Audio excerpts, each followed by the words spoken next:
Imagine standing on the edge of a breathtaking landscape, only to realize it's one of the most dangerous places on Earth. Would you dare to visit? Today we're uncovering some of the most dangerous places in nature. Beneath the scorching sun of Ethiopia lies a place few dare to tread. The Danakil Desert, a geological marvel and one of Earth's most hostile environments. It's a toxic wasteland where survival is a true test of endurance. Situated 400 feet or 122 meters below sea level, the Danakil Desert holds the dubious honor of being the hottest place on Earth based on year-round average temperatures. Daily highs often reach a blistering 118 degrees Fahrenheit or 48 degrees Celsius, and on particularly searing days, it can soar to an unbelievable 131 degrees Fahrenheit or 55 degrees Celsius. The geothermal activity beneath the surface only exacerbates these conditions. Water here doesn't just get hot, it boils, reaching near 212 degrees Fahrenheit or 100 degrees Celsius. Rainfall is but a myth in this scorched land, with a meagre 100 to 200 millimeters of precipitation annually, which evaporates almost as soon as it touches the ground. The air itself is a deadly cocktail. Hydrogen sulfide and chlorine vapors saturate the atmosphere, making it hazardous to breathe without protective gear. The volcanic activity here generates toxic fumes that render certain areas completely uninhabitable.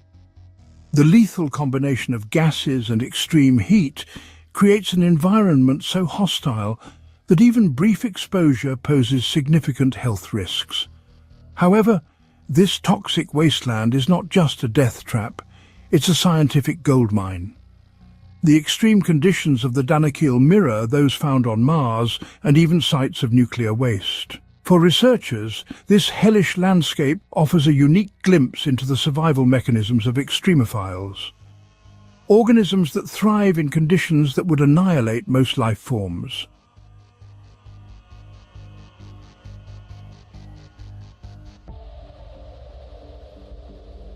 Imagine a place where the ocean's wrath meets the unforgiving desert. Welcome to Namibia's Skeleton Coast, a 976-mile stretch where over 500 ships have met their doom. It's a graveyard for vessels ranging from ancient Portuguese galleons to modern steel-hulled ships. But what makes this place so deadly?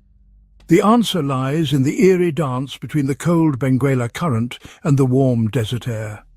When they meet, they create an impenetrable blanket of fog. Add to that the strong land-to-sea winds, and you've got waves fierce enough to claim even the mightiest of ships. The Benguela Current's strength pulls swimmers more than 100 miles or 161 kilometers offshore as 11 species of shark patrol these perilous waters. One of the most dramatic tales from this coast is the wreck of the Dunedin Star in 1942. This ship was carrying supplies and 21 refugees from London during World War II when it ran aground over 1,000 feet or 305 meters from shore. The rescue mission turned into a disaster of its own. A warplane and a tugboat sent to save the passengers also fell victim to this lethal coast. It's no wonder the Portuguese explorers called this region the Gates of Hell. Local Bushman tribes had their own name. The land god made in anger.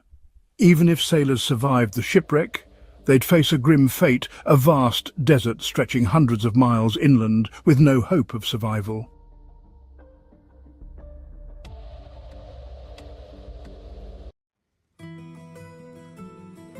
Nestled in the White Mountains of New Hampshire, Mount Washington stands at a modest 6,288 feet or 1,917 meters.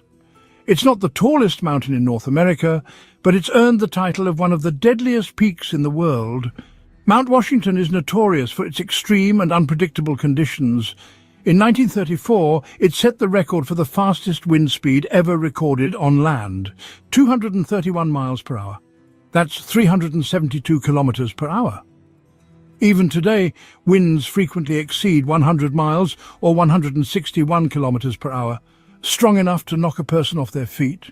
In winter, the wind chill can make it feel as cold as minus 100 degrees Fahrenheit or minus 73 degrees Celsius. Life-threatening conditions for the unprepared. And it's not just the weather. The rugged landscape of Mount Washington is full of hidden dangers. Steep, rocky trails that are deceptively difficult, especially when wet or icy. Slips and falls are common, with many trails skirting perilous cliffs. Mount Washington sits in the Presidential Range, a unique location where storms from the Atlantic, Canada and the Midwest collide. This creates some of the worst weather on Earth. One of the deadliest spots is Tuckerman Ravine, a popular but hazardous area prone to avalanches in winter and falling ice in spring. The unpredictable nature of the mountain makes even short hikes dangerous, and many who underestimate it never make it back down.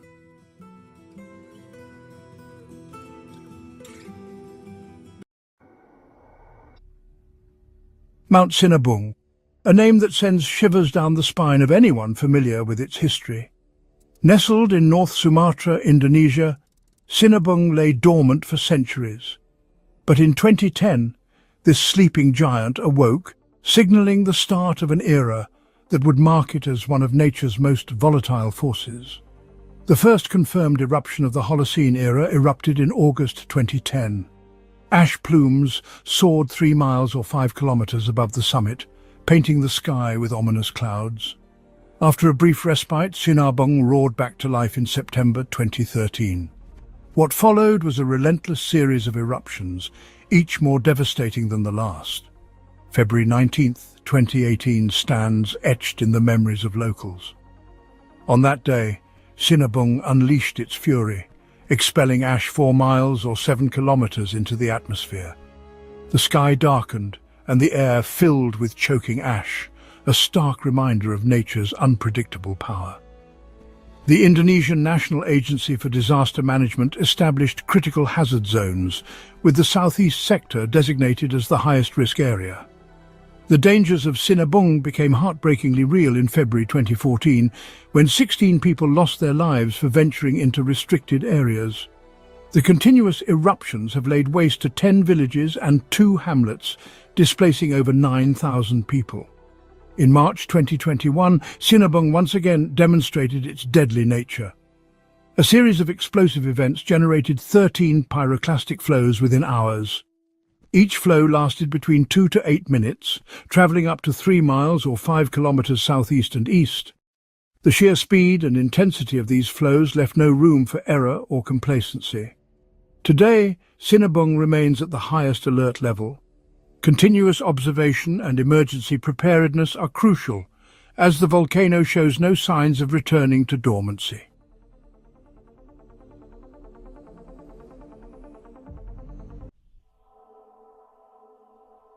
Death Valley, a place so merciless, it earned the title of Earth's most unforgiving furnace. Here in California's Mojave Desert, temperatures soar to unimaginable heights. In July 2021, Death Valley recorded a blistering 130 degrees Fahrenheit or 54 degrees Celsius, the hottest temperature ever reliably measured on our planet. Summers in Death Valley are relentless. Temperatures regularly climb above 120 degrees Fahrenheit or 49 degrees Celsius, with July 2023 marking the hottest month on record, averaging a staggering 108 degrees Fahrenheit or 42 degrees Celsius. And even when the sun dips below the horizon, the heat persists. Overnight temperatures rarely drop below 90 degrees Fahrenheit or 32 degrees Celsius, providing little relief from the scorching days. Surviving in this deadly landscape demands exceptional preparation. The vast remote terrain lacks cell phone coverage, making emergency communication nearly impossible. And then there are the flash floods. Sudden torrential rains can turn dry washes into torrents of destructive water, carrying rocks and debris. The extreme heat also takes its toll on vehicles, causing breakdowns on the sharp rocks and bumpy roads. Tragically, the valley has claimed many lives. Between 2007 and 2023, at least 12 people lost their lives to hypothermia. The most dangerous period spans from May through September, with July and August presenting the deadliest conditions. For those seeking to explore this extraordinary landscape, the winter months between Thanksgiving and Christmas offer the safest conditions, with cooler temperatures.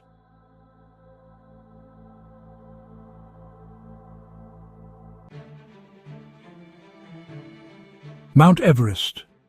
A name that evokes images of grandeur, challenge, and the ultimate test of human endurance.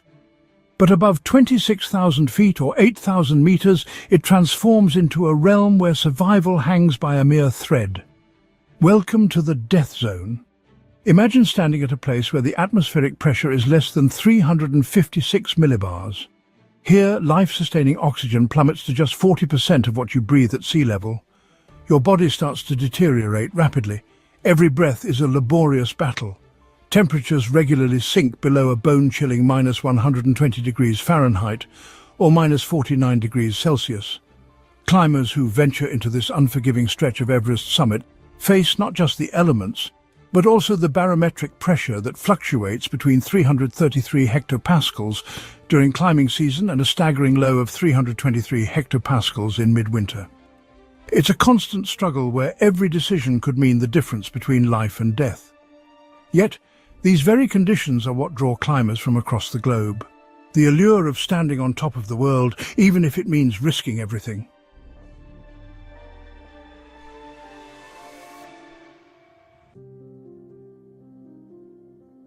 Fraser Island, also known as Kagare, is the world's largest sand island and a breathtaking natural wonder off the coast of Queensland, Australia.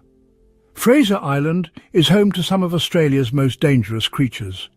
The island's population of dingoes is one of the purest in the country, but these wild dogs are not to be underestimated.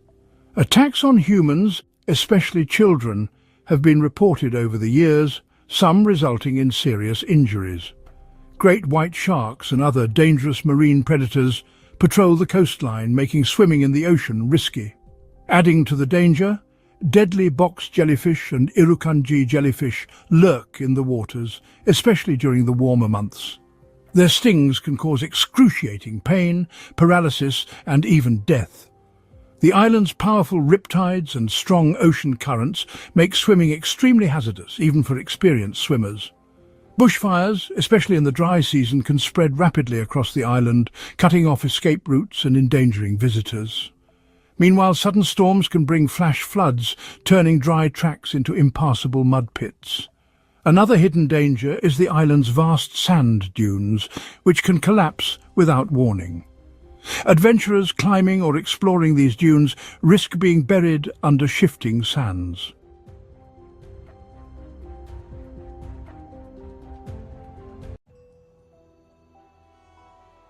Just off the coast of Sao Paulo, Brazil, lies an island that few dare to visit, Ilha da Queimada Grande, better known as Snake Island. This 106-acre landmass is home to one of the deadliest populations of snakes on Earth. Between 2,000 and 4,000 golden lancehead vipers call this place home, making it a serpent's paradise and a human's nightmare. These golden lanceheads, or Bothrops insularis, are found nowhere else in the world. They're about 20 inches or half a metre long, and they've evolved in complete isolation after rising sea levels cut off the island from mainland Brazil around 11,000 years ago. The result is a snake population so dense that in certain areas you can find one snake per square metre. The golden lancehead's venom is among the most potent in Latin America. It targets birds that use the island as a migration stop, and it works with frightening efficiency. The venom is 5 times stronger than that of their mainland relatives. This ensures that their prey is immobilized almost instantly, preventing any chance of escape. A bite from one of these vipers can lead to horrifying symptoms like brain hemorrhaging, kidney failure, and muscular tissue necrosis. If untreated, the mortality rate of a bite is around 7%, and even with medical intervention, it only drops to about 3%. It's no wonder that the Brazilian government strictly controls access to the island. Only a select few scientists are granted permission to study these unique predators.